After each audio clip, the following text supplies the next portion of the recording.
broke the law and intentionally undermined the integrity of the department and the institution they were supposed to protect.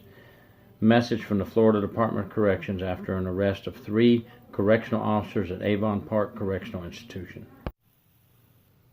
Hello everyone, I'm Gary York, Corruption Behind Bars. Thank you for watching my YouTube, and if you like this video today, please subscribe to my channel.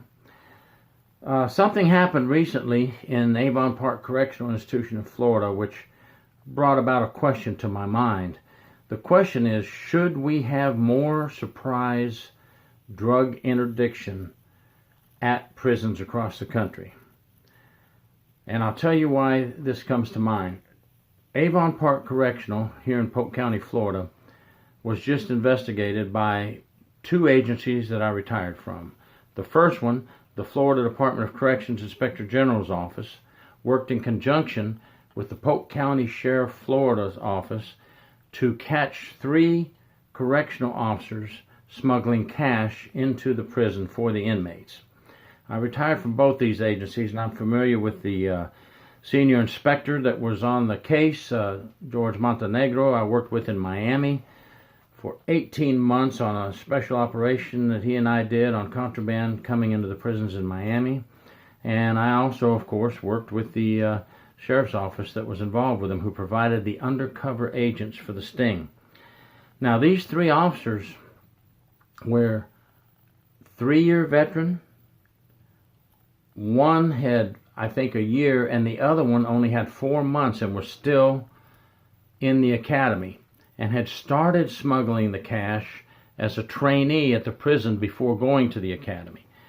Now, these people haven't even hit the ground running yet, and they're already smuggling contraband into the prison.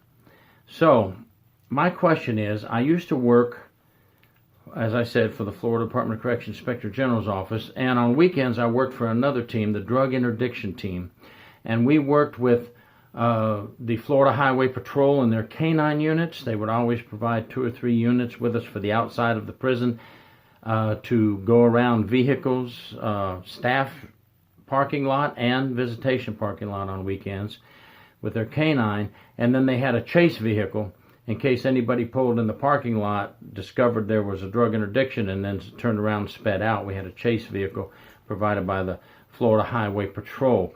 On the inside, we had an Icon scan machine where visitors and all staff would come through and have their hand scanned for possible marijuana, cocaine. If their hand tested positive for marijuana or cocaine, they could not be arrested for that alone. Why? Because you could have stopped at the Circle K on the way to work, bought yourself a coffee and got change at the Circle K, and that change is something that a drug dealer had during the night, and there's drug residue on there. But what a positive hit would do on the ion scan machine is give us probable cause to search the prison employee's vehicle. And the things we found on these drug interdictions are unbelievable. And folks, it wasn't just staff. I know a lot of people go, it's the correctional officers. Folks, it's visitors as well. I'm sorry, but we caught a lot of each, unfortunately, at different prisons across the state of Florida. And sometimes it was just unbelievable when either the Florida Troopers K-9 would hit on a vehicle or we would get a positive scan on the Icon machine. The things we would find. We would find marijuana in the ashtrays, marijuana that was halfway smoked, marijuana joints halfway smoked, just sitting out in the open in the ashtrays. We would search the vehicle and find little baggies of marijuana. We would find heroin. We would find cocaine. We would find weapons, all kinds of different things. So the point is, I have a question for everyone. Should we be more aggressive across the country on drug interdiction exercises? These are usually done on Saturdays or Sundays, unannounced, by surprise, so that no one has a chance to get together and hide their things or not bring their things to the jail or the prison, which that would be nice if they didn't, but let's face it, they're going to leave it in their car even if they don't bring it into the prison, if they are into this game. Why do I think we need to start using drug interdiction more? Because we need to protect the innocent officers and the integrity of the innocent officers and all the innocent prison staff.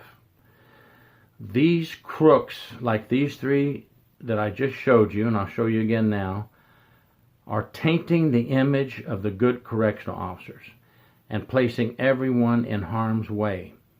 I don't think we're fighting corrupt staff, drug smuggling, and contraband tough enough across the country. And I've talked to officers and got comments from officers across the country. Some of them say, my agency's pretty good.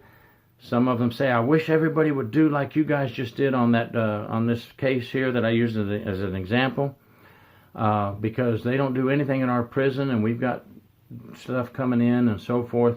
And the main thing is, folks, let's don't stick our head in the sand and bury it in the sand and pretend like it doesn't happen. Let's don't just get these guys and girls that are smuggling things into the prison and walk them off a compound, tell them you're terminated, bye-bye, and pull their certification. Let's arrest them, prosecute them, and put them in prison with the prisoners that they're helping. And the same thing with the visitors. If you're a visitor and you want to bring something illegal to the prison, then you can end up in the same prison with your colleagues. Just a thought. What do you think about drug interdiction? And by the way, a little more about drug interdiction. Not only were the canines used on the parking lot, but we would let a couple of the canines go inside the prison, and we would pick a dorm or two and allow the canines to run through a dorm or two. The canine can't work straight through all day, so we have to use just one or two dorms. We can't do the whole prison every time, but we can just surprise a couple of dorms.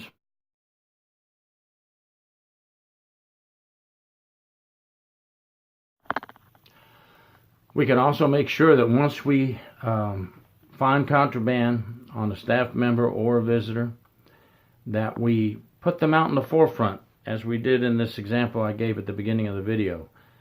Put them out there. Let the people know that we're serious about stopping this issue. And we also need to watch out who we hire and have better background checks. And we also need officers and prison staff to report any unusual incidents. Please help us in fighting this corruption. Thank you very much. Gary York, Corruption Behind Bars. Please subscribe.